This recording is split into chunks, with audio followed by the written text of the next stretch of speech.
transportation, finance and commerce are at your fingertips 247.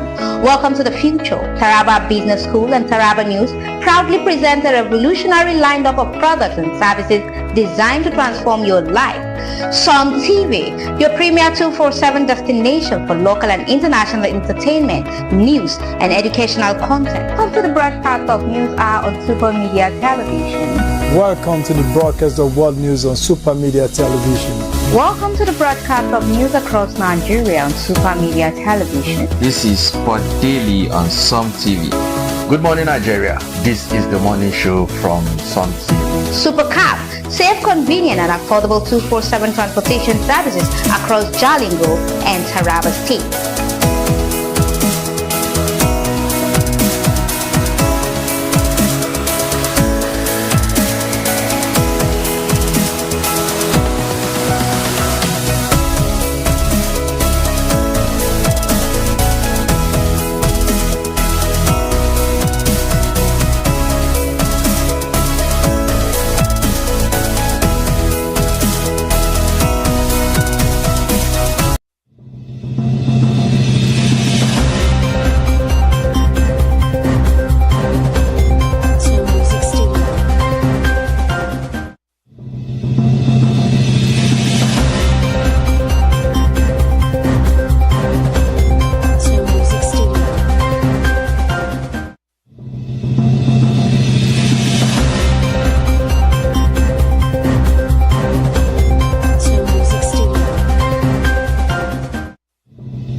Good evening, you're welcome to SUMTV.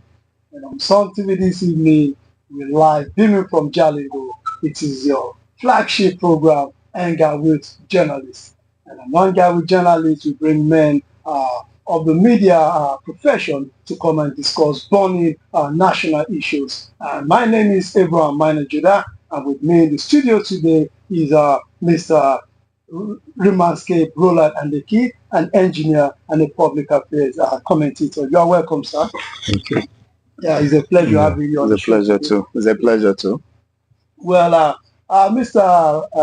Roland and the King is someone I've known for some time now. You should sit back and grab your popcorn, strap on your seatbelt, and be ready for some of the most brilliant analysis that you ever hear on TV today. I'm not trying to blow his trumpet. I think in the next 30 minutes or so, you'll also be singing the same tune along with me. So this is Anger with Journalists, and this is on SUMTV. SUMTV is your 24-hour TV station that gives you the best in news, information, entertainment, sports, and life generally. So you're welcome. So let us dive into the matters straight away. Good evening, sir. Good evening. And the weather be like? Quite well, it's harsh. It's harsh. Yes, it's a bit harsh, Harmattan are setting dust everywhere and the rest of them. Okay, we between the Harmattan and the economy, which is harsh? Well, definitely. You have to, it's the economy, of course. It's the economy. So you mean a good economy can mitigate harsh? Oh, definitely. It will mitigate all those kind of things. Okay. Yeah. Now we're about to go into a story that has been on since last week. The issue of story of Dele Farotimi and Chief Afe Babalola. This is a story that broke last week in which Mr. Chief Afe Babalola said, well, let us say it broke with police raiding the residence office of Chief of Dele Farotimi, and was arrested and whisked away to Ekiti State from Lagos State. So let us start from there. When they got to court, the lawyers of Dele Farotimi said he was taken against his wish, and it is not constitutional for someone to be moved adopted from Lagos to Ekiti, while the police said they invited him severally and he refused to honor their invitation, and that is why they had to get a court order to get him arrested and taken to Ekiti. So what is your position on this? And tomorrow is a World Human Rights Day. So what is your position on this vis-a-vis if human rights if there are cases, if this is a case of rights abuse or the police is doing its duty? Well, first, the police said they sent him a lot of invitations and he refused to.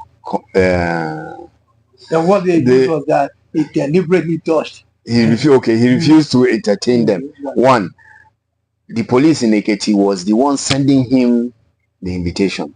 Okay. Meanwhile, from Ekiti, there's Lagos State. If Ekiti wants somebody in Lagos State, the first procedure is for Ekiti to tell Lagos State, we want to interview this man.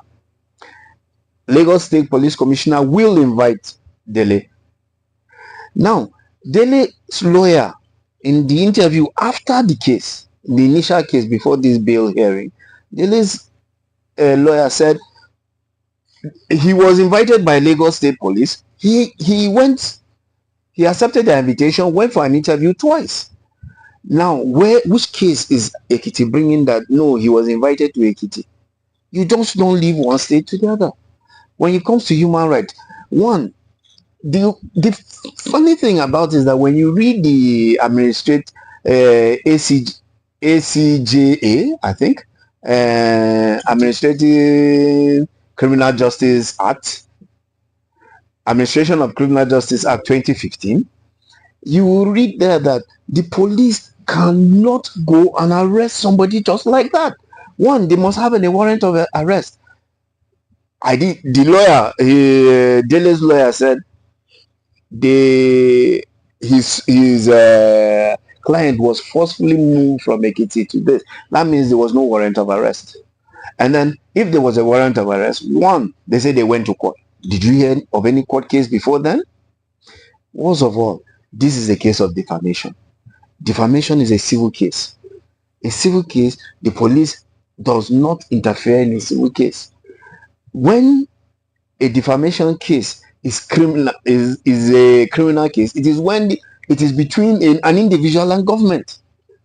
I am not a lawyer, but in my small layman reading of these things, and I found it that way. And I feel that because of that, the police have violated Dele's human rights. Okay. Now, now that you, from what you've said so far, yes, you believe that the police have violated his rights. Yes. What do you think the police should be doing now to ensure that now, if actually they violated his rights, what impact does it have on the case itself? I want us to look at these technicalities before we go to the issue of defamation itself.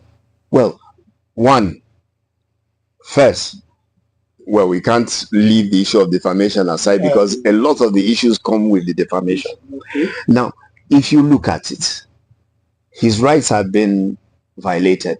Let's assume his rights have been violated. Since I am not a judge, I cannot pass that. But the fact is this: once you look at it, since his rights have been violated, the police were the ones that inserted themselves. This is a case between Dele and Afe Babalola. Okay. It's a civil case, but the police have injected themselves in the middle of the case.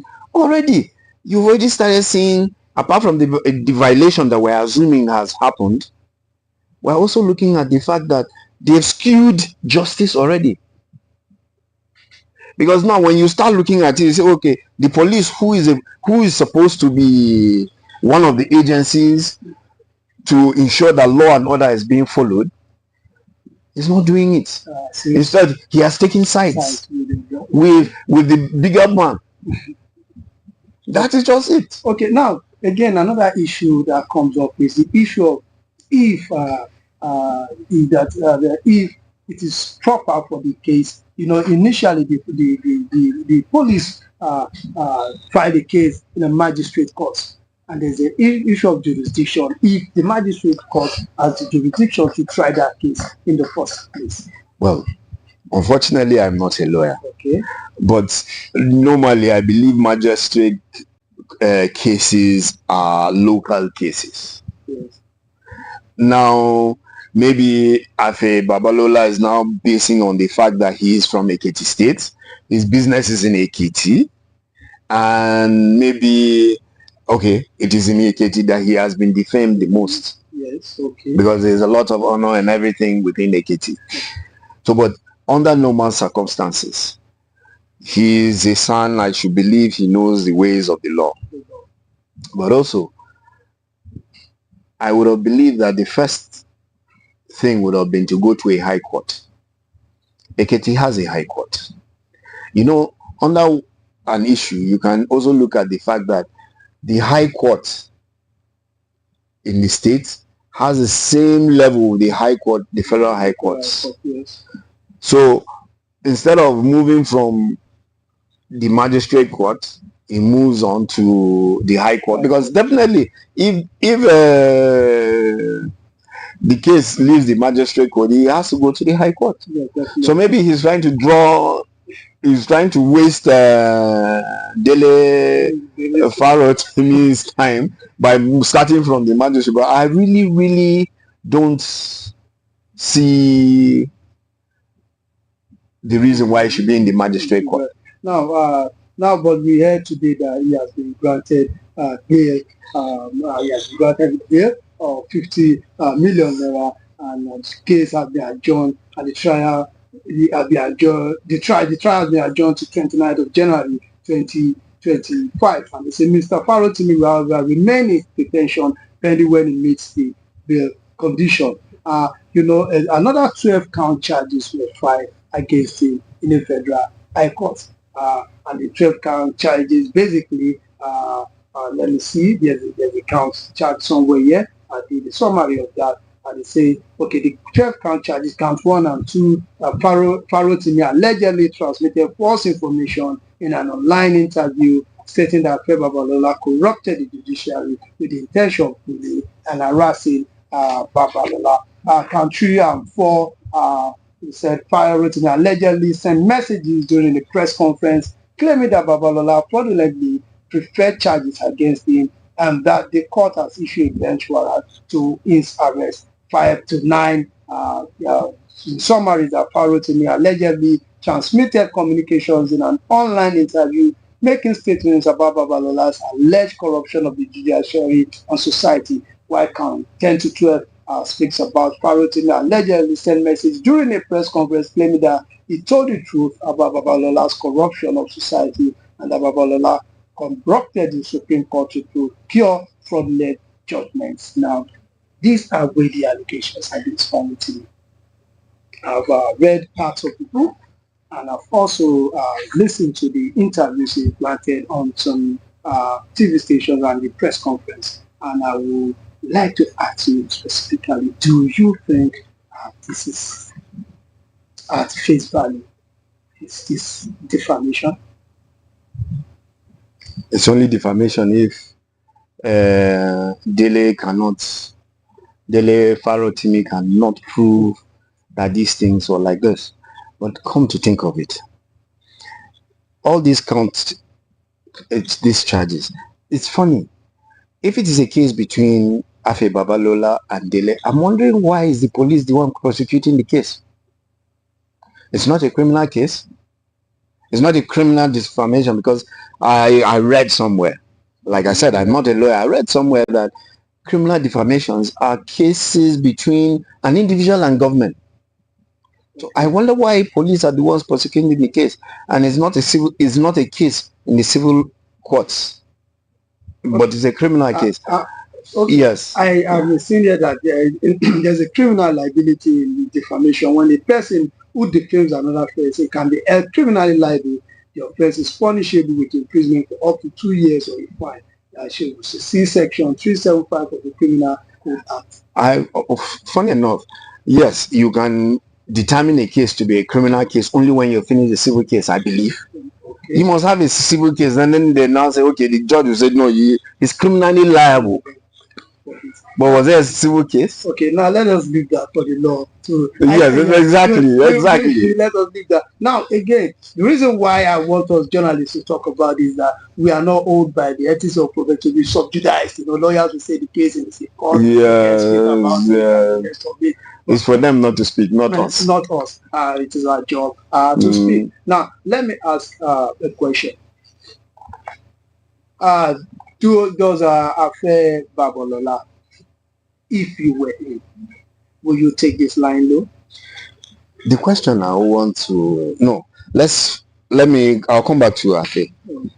You see, I think I'm not really too sure of the dates, but there was this WikiLeaks issue some years ago. I'm not sure whether it was around 2010, between 2010 and 2015.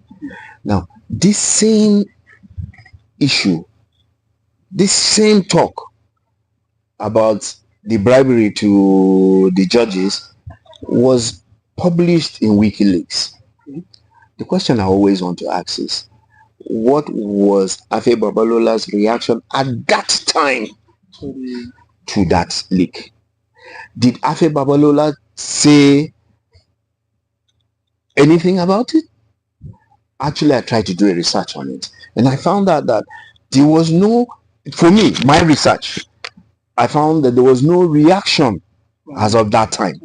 I don't know whether there's somebody can do a deeper dive and find something else, but I found out that there was nothing. But under normal circumstances, now, the issue, you brought it, if I was Afe Babalola, I'm not saying he's wrong. I'm not saying he's wrong. He has a right to protect himself. It is his right to protect himself. If I was Afe Babalola, I would take the steps to also bring Dele to justice if I know I am on my right side. But one thing we need to also consider in this case is this. Every single thing from the start of arresting Dele till this time is now proving as if Dele was right. The Sun has been manipulating the law for a long time. Okay, based on the way the events are turning out. It seems that this is a big masquerade. Yes, this is exactly in a small masquerade. So the big masquerade is using his power to bring every single person to dance to his tune.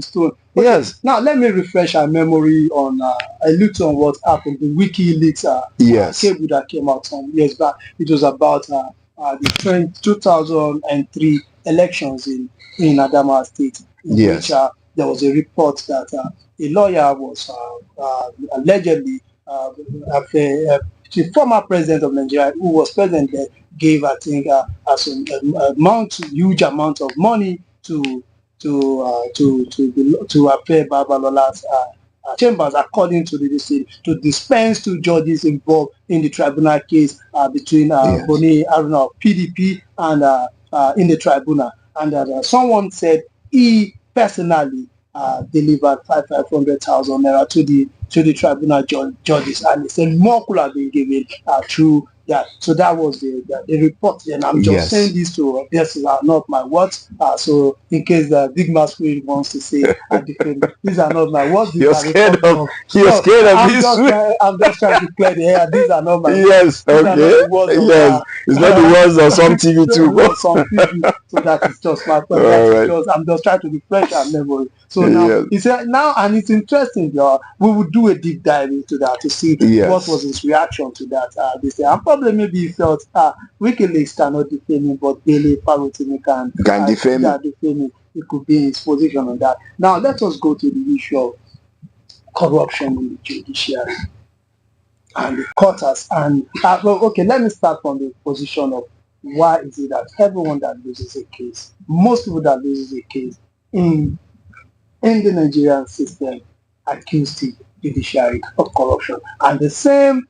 And those that win the case, we say judiciary is working. Is this a Nigerian thing? Well, it's a Nigerian thing. Well, if you take a look at it, it is only when somebody is cheating and he knows how to cheat like he'll say the next person, he's expecting the next person. Because people who really are always suspicious of another person always do these things. Yeah. So, but unfortunately, it is not that Nigerians, there's a lot of mistrust within the law. A lot of us have seen what happens. Fortunately, this morning, a friend of mine sent me a video about a former Supreme Court judge. I think Mrs. Amina Agio or something like that. So Augie. Yes. She spoke on corruption in the judiciary. Yeah, although she kind of was trying to, she didn't talk mostly about the judges. She talked about even the clerks, the registers, and how she had to deal with corruption within Lagos State judiciary, where she was the head of the appeal court, I think. So you find out that even the judges themselves, I remember there was a time one lawyer or so came out, I can't really remember the story too much, but he said, depending on your case, there are particular yes, they are not just amounts. He said there are particular sons that you should take particular cases to. He said if it is business case, go to this judge. If it is not judge, go to this chambers. If it is issue, go to this chamber. If it is this one, go to this chamber. They asked him why. He said those are the people who know the right judges to settle. It was something I heard years ago. It has stuck with me. He mentioned, I don't want to start mentioning names. I don't want somebody to pack me along. But I think Tarfa's name was inside. Ricky Tarfa was inside. Gazama was inside. The top shot. Yes, those top shots and everything. There's this Izu something. He has always been in Taraba here. They said constitutional cases meeting. These are places. So people over the years, and then already in our small local courts here, you already hear people saying, okay, we went in the evening to settle the guy. This one too went to settle the guy. So it's left for him. Two people have settled him. It's left for him to give his case. And we know these things. But the fact is that I cannot prove it. I cannot prove that something was done. And there's like no that. bar to check. Yes, exactly. There's no bar to check it. The bar itself is the umpire. I have always said to myself, if people say no, we should get rid of corruption in Nigeria, it will solve the case. It will repair Nigeria. But I always say, once we are able to repair the judiciary, every other thing will fall in place. Somebody said, okay, why are people in London, when they go, Nigerians go to London, they obey the law, but immediately they land at the airport, they look for where to go and pee outside. The fact is that they know in Nigeria they won't be punished. There's no consequences. But once we can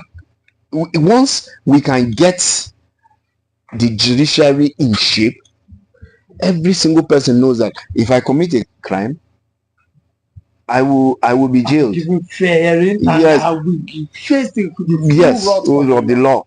You see, anytime when it comes to law and order, once we have law and order, every other thing falls in place. Okay, our viewers we're still on to SUMTV, and we have a discussion on the case between the Nigerian police, Dele Farotimi and Afe Babalola, and we promise to keep updating on the issue of the case. Now, don't get us wrong. We are not trying to say the judiciary in Nigeria is corrupted or is compromised. We are just looking at instances. There are points to the fact that there are some unclear issues about the judiciary which all Nigerians are complaining about, and we wish the best for Nigeria. And just like our guests say, the solution, one of the major solutions to the development and growth of Nigeria is for every Nigerian to know that there's a consequence for anything you do. Because as long as there's no consequence, the country will become a jungle. And once it's a jungle, anything goes. So at this stage, I think we've said enough about the Nigerian judiciary. I think before we overstep our boundaries, let us move to the other cases, to the other stories of ground. So I would like us to look at the issue of the Lakurawa, Niger and Chad formed a joint task force to tackle the issue of Lakurawa. I would like to know, do you have a background understanding? Who are they? Are they a religious group? Are they a terrorist group? Are they into banditry? What exactly do they want? Well, I actually took a dive some few weeks back to understand what these Lakura people are. Then I read that there are two local governments, I think Gudu and Tangaza in Sokoto State, are actually where they were actually settled. But these people, a lot of them have relatives in Nigeria, and then a lot of them are from Mali. Yes. You know how porous the Nigerian borders are, so we have so many people just coming in to settle. Now, this sect started because the cousins from Mali came in to meet the cousins, to meet their family in Nigeria, and then started bringing in their own type of Islam.